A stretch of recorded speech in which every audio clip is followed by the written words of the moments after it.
Welcome to the Public Safety Committee. I'm Mitchell Englander, Chairman of the committee.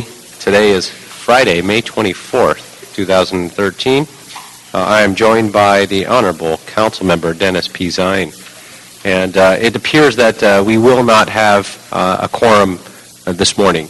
And so, therefore, as we have always done and always do, is follow the council rules and the law and the Brown Act. Without a quorum, we're not open for public comment, but any decisions that were made are on the record as communications from the chair, so we can still act. But with that, we do have a number of speaker cards, and I appreciate you all coming down this morning. I wish some of the other colleagues were able to show up. But in any event, these still get submitted as part of the record and will be noted as well. But under the Brown Act, it doesn't afford us to have public comment in terms of the legality of meeting that requirement. And therefore, anything that is passed on here this morning will always have the ability to be open for public comment before a final legislative approval.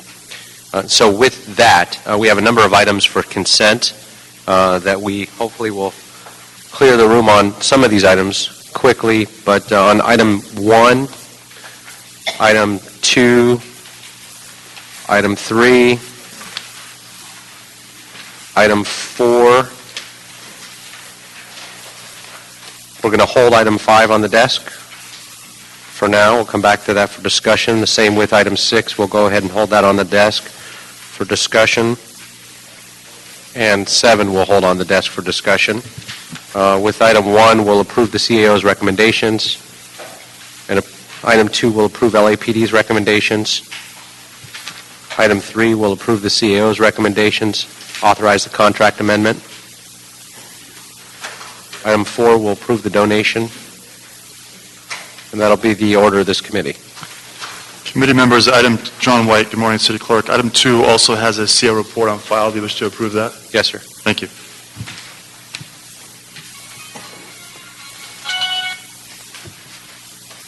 With that, we'll go ahead and we'll take the next item, number 5. Mr. Zine had a question on that item. Item 5, Board of Police Commissioners report relative to approving the donation of one off-road trailer valued at $22,824.50 from the Los Angeles Police Foundation for the benefit of the Valley Traffic Division. Anybody here? Harry's now a traffic officer. You're now a traffic officer. You're moving up. Not hardly. Morning. I'd probably fall off my motorcycle. We don't have staff here on this item. Well, my only question is, what is it? What's it going to do for $22,824.50? It seems that a trailer with that type of cost should have some type of contraption to do something. It's a lot of money for a trailer. Having not seen the report. And there is no report. That's the other problem. I'm not saying I'm against it. I'd like to know what it's going to do, what it's for. Just from the item on the agenda, I would suspect that it might be used to transport the off-road motorcycles that are... $22,000 to transport motorcycles? The trailer doesn't cost $22,000. Let me make a request, and we'll go ahead and get the information for you. If we could, can you get us the specs on that and bring that to council? Absolutely. And if that will meet Mr. Zine's request. I just want to know, it's a lot of money, $22,800, and I know the price of trailers for a trailer is not $22,000, so I'm trying to find out exactly what it does. If it's self-propelled, but a trailer wouldn't be self-propelled, it has to be towed by something. It just doesn't connect. I just want to find out what the... It says here it's a magic trailer, Mr. Zine. Magic trailer. Maybe the magicians will use it. Someone materialized that might have some better information. I'm Stella Laracas from the grant section. Actually, Valley Traffic Division is purchasing this trailer that is worth, I think, around $48,000. $48,000. Yes, sir. So they're getting half price. The 22,000 is donated by the Los Angeles Police Foundation, and around 15,000 of that is going to be funded by a grant. Oh, it still doesn't answer the question. So now we're buying, instead of a $22,000 trailer, we're now buying a nearly $50,000 trailer. That's To correct. transport motorcycles, none of that makes sense. So we It also doesn't, there's no suggestion here that it's beyond the $22,824.50 price tag that you just suggested. It doesn't say that this is paying a partial. Where's the other partial coming from then? From a grant. From a grant from what? That's not part of the Yes. report. Why don't we? No, we'll tell you what, we'll hold that in committee and bring it back, show the grant as well, and we can answer some of Mr. Zine's questions and bring the specs back on that as well. Not to nickel and dime it, but we can figure out what this magic trailer is all about. Okay, we'll go ahead and do that. That'll be the order. Great. Thank you. Great. Thank you very much. Okay, with that, the next item 6, Mr. Clerk? Item 6, CLA report in response to motion Alarcon, Mizar, Rosendahl, Cardenas, Koretz, instructing the CAO and CLA to report relative to the financial cost of underage drinking for the City of Los Angeles, and requesting that the City Attorney, with the assistance of the Board of Public Works, Departments of Building Safety and General Services, and the Planning Department, prepare an ordinance to prohibit alcohol advertising on city-owned and controlled property. Great, thank you. Good morning. Morning, Mr. Chair, Councilman Zine. Morning. John Deering with the CLA. Before you is a report and recommendation to adopt an ordinance to prohibit the advertising of alcohol products on city-owned and controlled property, with exemptions for existing contracts, proprietary departments that control their own property, and city departments which have facilities or uses where the sale or consumption of alcohol is permitted.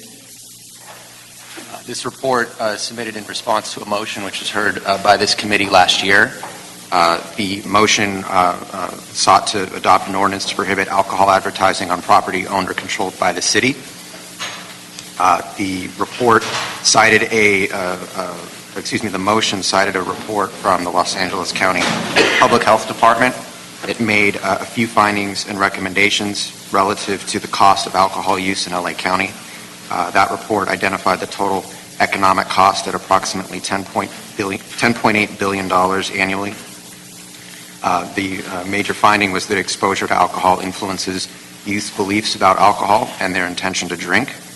And the central recommendation made by the report was to reduce alcohol advertising in public places and in areas commonly seen by minors. Okay. The motion also cited 2 ordinances that were adopted by other cities, one in San Francisco and one in Philadelphia. And in our research, we found that both of those ordinances do a few things. They prohibit the placement of alcohol advertising on property owned and controlled by the city. They provide exemptions for facilities in which the sale or consumption of alcohol is permitted, and they apply to contracts executed after the effective date of the ordinance. So it exempted current contracts. So in consideration of these types of exemptions, our review for the City of LA found that there are multiple departments which permit the sale or consumption of alcohol in conjunction with food and beverage concessions operations or certain types of special events. These departments include LAWA, Port of Los Angeles, Convention Center, Recreation and Parks, and the Zoo. Taking into account the more specialized needs of these departments, a complete ban on alcohol advertising, signage, or recognition may disrupt their concessions operations and their ability to rent facilities for special events. Therefore, it's recommended that they be excluded from a proposed ban on alcohol advertising. That leaves 3 uses where the city actually does permit advertising. That it's done by contract. So one is with DOT for the buses. That contract specifically bans alcohol in addition to a number of other sensitive content. There are 2 other contracts administered by the Bureau of Street Services.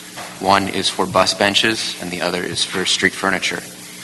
The contract for bus benches includes labeled or branded alcohol as a list of sensitive uses or sensitive content that is prohibited from being advertised. So that leaves the contract for street furniture.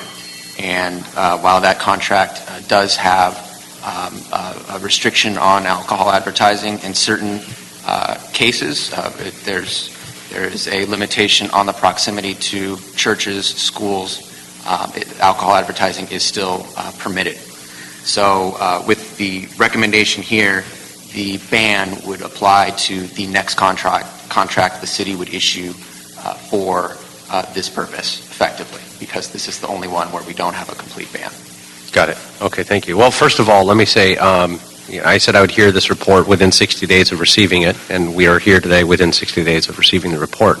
It has taken quite some time to get the report completed, and I realize and understand that the city resources, we're coming out of one of the worst recessions we've ever seen in our lifetime, and tremendous backlogs and layoffs, and this is critically important, and I appreciate all the tenacity and push and focus that the public has continued to put on this. And I really appreciate those who have continued their efforts as well, and it's critically important. I fully support this as well and wish to move forward.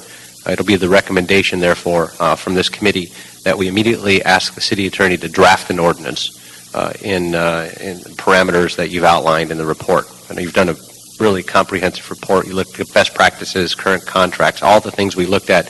So because no good deed goes unpunished.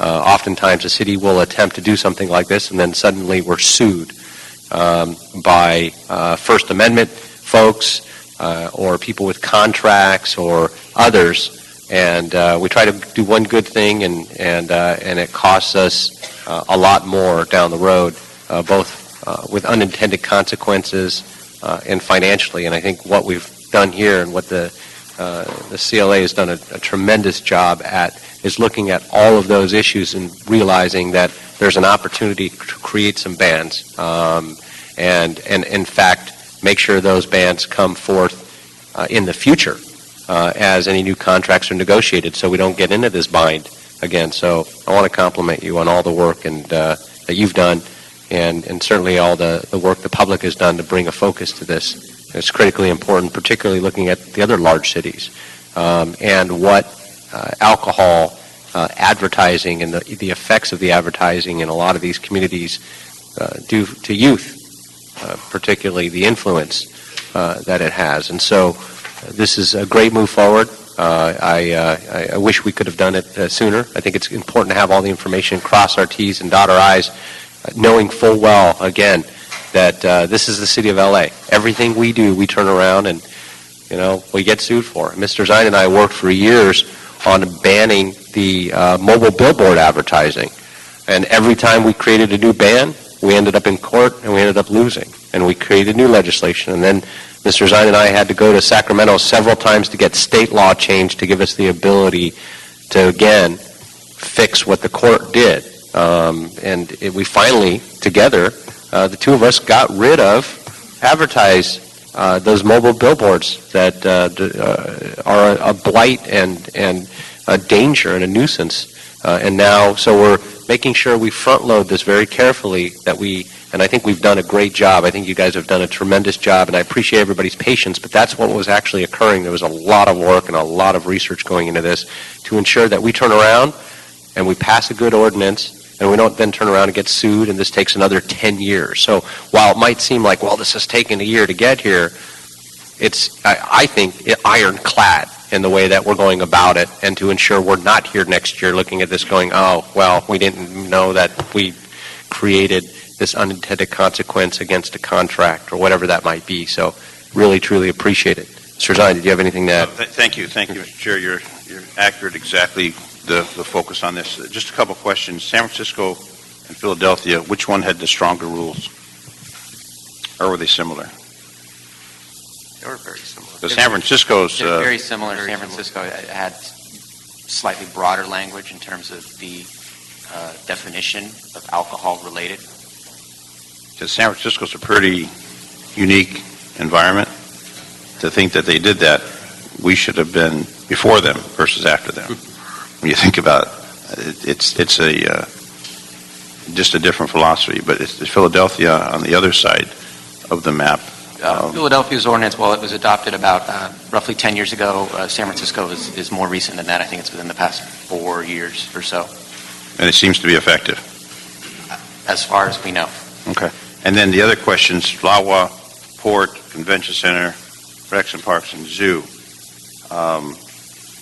Is there any issue regarding those sites since they are a part of the city, but Lawa with the commission, the Port with the commission, any conflict, or can this apply to all parcels within the jurisdiction that we're discussing?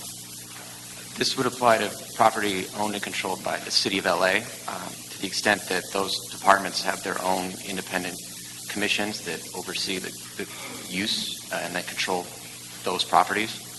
It would not be included. When we reached out to them, they also expressed some concerns relative to potential disruption of their normal operations in the case of LAX with concessions vendors and similar uses in other departments. If I could, and those exemptions, in fact, San Francisco's exemptions go even further in exempting restaurants and other venues. I think what the effort and the spirit in which, in letters and emails and conversations that I've had, certainly with a lot of folks on this, is that we really want to get this type of advertising out of our communities, out of our neighborhoods. And that's the spirit of this, and that's where this goes. I think everybody understands that they go into a sporting event and they're buying alcohol, and the fact that they're advertising alcohol inside the sporting event is not really the issue we're talking about. It's having the alcohol advertising on the corner, across the street from a school or a mall or a rolling rink or wherever kids are frequenting, and getting that blight out of our communities. And I call it blight because of the effects, the negative effects that it has on, and the influence it has on youth in particular. And so that's I think what we've ended up coming up with. And in fact, like I said, San Francisco goes even further. So we are more restrictive, quite frankly, than some of the other best practices we've looked at. And then we're obviously a very mobile society. We talk about the alcohol-related advertising 500 feet from sensitive areas. Well, 500 feet from a school, 500 feet from a church is right across the street. Could that be broadened to a greater degree? Since 500 feet is, it's an eye shot of that. And again, that's exactly what we're doing in this. And so as those contracts are renegotiated as well, it'll ban them completely on those particular Sensitive sites. It'll ban them completely. It's no longer 500 feet. Okay. And I know Metro's they've got their process. LA Metro, similar ban on its properties. You don't see it on the Metro. So I think it's a move in the right direction. And in respect to the folks that are here, we appreciate you coming to this meeting. As the chairman said, it's not an opportunity for public comment because we don't have a quorum, but appreciate your appearance here, and congratulations to have this move forward. And I support the recommendations, Mr. Chair. So I think appreciation for the folks that are here supporting this. Could I just see a show of hands? How many are here for this particular item? Thank you for coming out this morning. I know it's 8:30 in the morning. It's early, coming all the way downtown. How many are here in support of? So and how many opposed? How many opposed? That's what I'm talking about. All right, Well, there we go. we wanted to have it universal, so that's okay. The other folks are outside. They didn't let them in the door. That's right, we wouldn't let them in. Thank you. Thank you, Mr. Zine. So the action of this committee will be to instruct the city attorney as soon as possible, immediately, to draft the ordinance based on this, bring it back to this committee so we can go through the ordinance and make sure that it captures everything everybody's talking about and get this thing done. So, great. Thank you very much. Appreciate you all your support again. Thank you.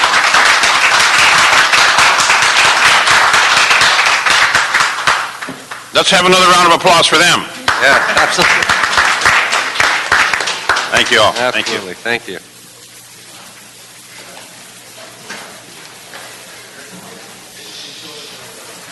you. Item Okay. 7, Item 7, please. motion Rosendahl Zion relative to directing the LAPD and Personnel Department to review the existing background standards on police officer candidates and report to the Civil Service Commission with recommendations and findings in connection with changing said standards. And upon the Civil Service Commission's action on this matter, further direct that both departments report to council in regard to this matter. Good morning. Good morning. Good morning. How you doing?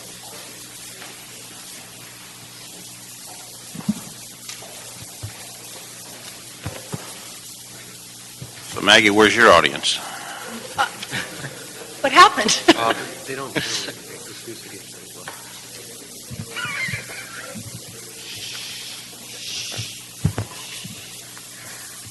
morning.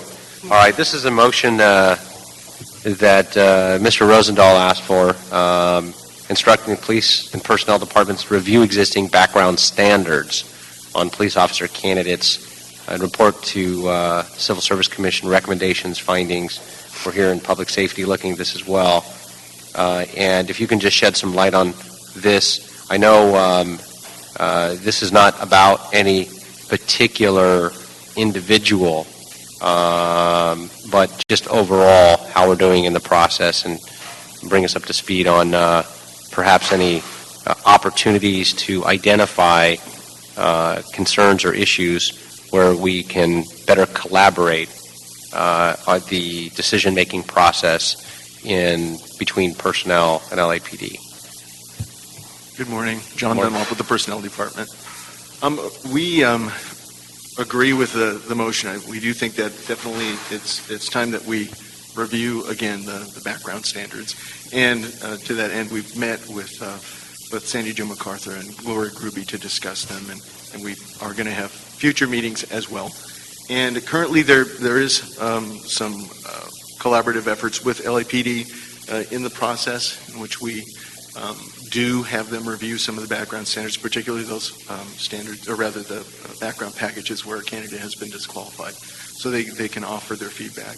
And at the appeal process, the LAPD is involved with two command level staff as well as a civil service commissioner present. That's when the folks appeal to the highest level. So we do have certain areas where LAPD is involved in providing their input, but definitely there are other areas in the process where candidates are disqualified, so there are opportunities to involve LAPD further so that way they can provide feedback.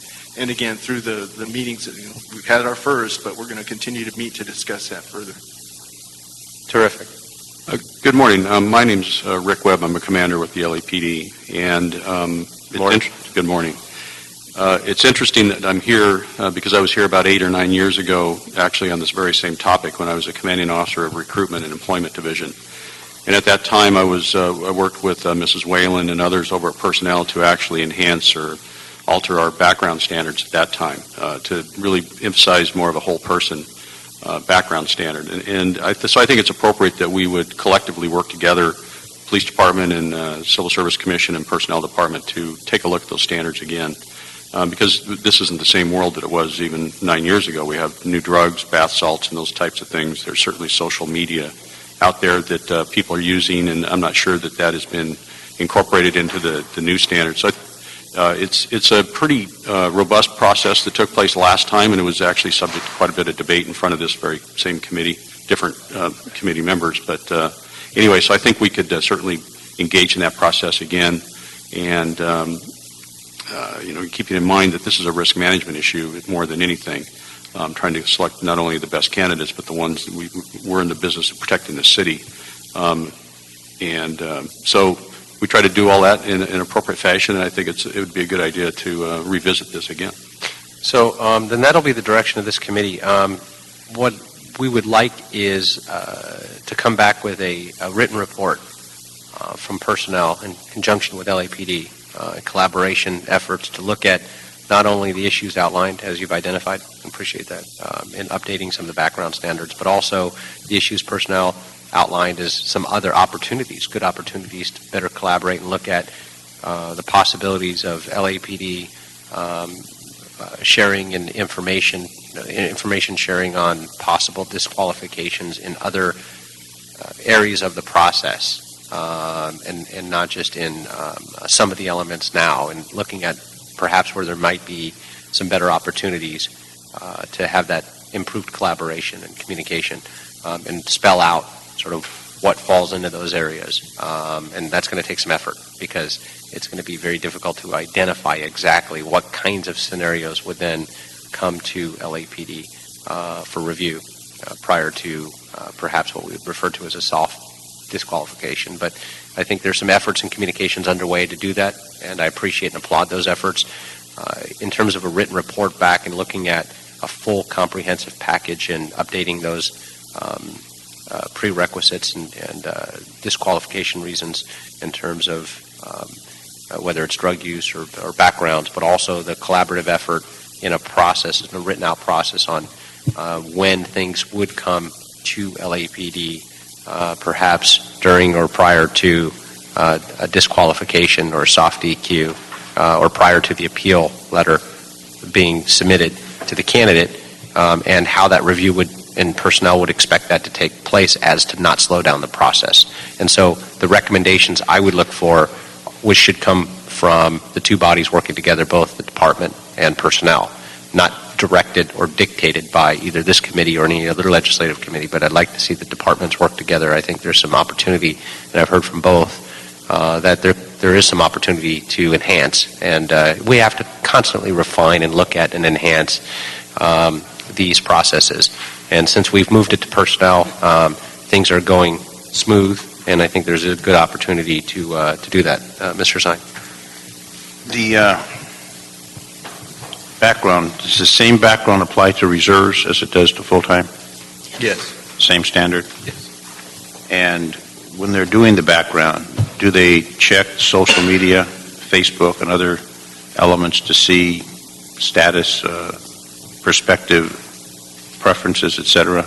Yes, they do. They do. They ask the candidate to open their account so we can view it. Okay. And the other issue that has come up, a probationary period of police officers. We extend the probationary period. A person goes through background, they go to the academy, they get hired, they're on the job, they are disabled due to an injury at the academy, they get called up for military duty, whatever the case may be. That probation is still running. They're not really be able to be reviewed since they're not here. Then they come back, their probationary is almost done. Now they're a full-time employee. Has there been any review to see certain situations where we would extend that probation so they'd actually get the full review in the field where the training officer would have an opportunity versus that calendar runs and you're getting a very short window of this individual's ability to perform those duties versus that probationary time? It's my understanding that they do extend the probationary period for the length of absence. There's certain post requirements, though, that require training to be completed within a certain amount of time, and that's where there might be an issue. So if someone is on an extended leave, then there may be some other issues. I would have to, check the language within the civil service rules, but I believe that the probation act has to be served. So if you go on a leave of absence or sick leave, that time would not count towards your probation. But I want to verify that. Yeah, because I understand there's a gap that probationary time in certain situations will continue to run even though you're not being reviewed because of some other type of activity that you're involved in that takes you away from that opportunity to have that trained officer actually do the monthly review and reports, et cetera, so you have the full perspective. Because some people don't make probation, as we know, but they have to be reviewed. And if you're not there and the Right. time is up, so we need to look into that to make sure that that's all part and parcel of this. So we have that, I think it's 18 months, if I'm not mistaken, Yes. that we So have. that let full- me verify that, but I'm pretty sure because we actually changed it for civilians based on the sworn model. Because I think we would all agree it makes no sense to have somebody who's not actually performing the duties of police officer have time away from the job count toward passing probation. So Exactly, That's a very good point, and I will be happy to get back to you. And I've heard situations where that has actually taken place, where their time did run, and they didn't have that full review, which is a troublesome situation, because you get a very short glimpse, the time runs, well, now I'm done. Well, wait a second, maybe you're not qualified. And then once they're off probation, it's not a liberty interest hearing, it's a whole other deal you have to go through. Right. And if they're qualified, that's great. If they're not, then that's another matter we have to deal with. But, and I thank Bill Rosendahl for bringing this forward, but he and I discussed it a number of times, and we think it's appropriate that we review it, bring it up to date, because when I joined the department before Commander Webb was on the job back in 1968, there was no social media, there were no cell phones, we had horses and foot feeds. I'm just happy you had phones. So I just think it's an opportunity to bring it up to standard, see where we are. How many more years do you have left? One. One more year? Yep, 34. Thank you. Count. Congratulations. One more. Yeah. All right, so we can get this done before you leave. All right. So, And it applies to, I want to make sure it applies to reserve officers, because obviously Mr. Englander has accomplished that task also, yes. in spite of everything. Just trying to, anyway, I'm not even going to comment on that. I would suggest, since this is such a critical issue, and public safety is by far the most important function of local government and here in Los Angeles, I would suggest that this item actually moved on with no recommendation at this point, it's too premature, to go on to the full city council. Why no recommendation? No recommendation because there's no action to take right now. It's the recommendation of this committee directed to and requested to the departments to come back with a full written report and work collaboratively. Actually, why don't we just go ahead and make that the recommendation rather than, since there isn't a committee report. So it'll be the recommendation then from this committee for a written report to come together with both departments to come back to this committee in a reasonable time frame, which would be... What do you think, John? 60 days? Sure, Is that reasonable? I think so. What's our status now? Are we in the hiring process again? Oh, yeah. Oh, yeah. We didn't stop. Okay. So it'll be a recommendation to come back to this committee with a written report in 60 days to look at all the issues we outlined in terms of the collaboration, updating the background, and also updating the ability for LAPD and personnel to come up with a process that identifies opportunities to review suggested disqualifications prior to candidate notification, and where those opportunities might exist. Does that work for you? The 60 days? And then we'll send it on to full council to see if they weigh in on Well, adding it's anything to Committee that. members, the next step is to go to the Personnel and Animal Welfare Committee, and then it would go on to council. Great, we'll go ahead and send it over to Paul, Okay. and then we'll send it to Ma. Paul Koretz, was it Paul? Pa, Personnel and Animal Welfare, Paul, yes. All right, that'll conclude the Public Safety Committee for Friday, May 24th. Be safe out there.